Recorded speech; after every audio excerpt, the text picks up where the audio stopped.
প্রিয় বন্ধুরা, দূরে থেকে আমি ভিডিওটা বানাচ্ছি, লক্ষ্য করছি এই যে আমাদের আদিবাসী ভাইয়েরা, দেখো আজকে নতুন বছর পড়া শুরু, তবুও তারা তাদের কাজে যুক্ত রয়েছে।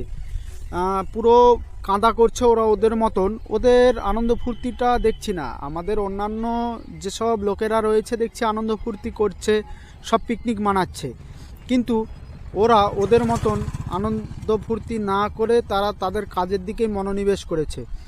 ধানের চারা রোপণ করছে। জানি না এই শীতকালে কি ধান রোপণ হয়। আউশ ধান অথবা কোন একটা ধান রোপণ হয়, ভুলে গেছি। যদি কেউ জানো অবশ্যই কমেন্টে জানাবে। কিন্তু ওরা ওদের মতনই কাজে মনোনিবেশ করে রয়েছে। আর চারিদিকে দেখো, দূর থেকে আমি তোমাদের ফুটেজটা দেখাচ্ছি, পিকনিক মানাচ্ছে মানুষ আর মানুষ, মাঠ ভরে। এদিক ওদিক দেখালে দেখতে পাবে তোমরা। এই যে পিছনে রয়েছে, ওই দূরে দেখা যাচ্ছে সব মানুষ আছে, রিলস বানাচ্ছে। আর এই যে মাঠের প্রকৃতি, মানে গ্রাম্য মাঠ যে রয়েছে, যে প্রকৃতি রয়েছে, সে আলাদা একটা মাধুর্য এনেছে। ঠিক আছে, এখানে আবার তোমার বিভিন্ন রকম চাষও হচ্ছে, শীতকালীন যেসব চাষগুলো।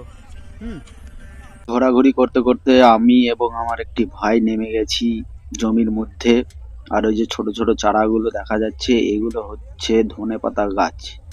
তো গাছগুলো বড় হয়নি, দুই ভাই মিলে তুলতে লেগে গেছি বাড়ি নিয়ে আসবো বলে।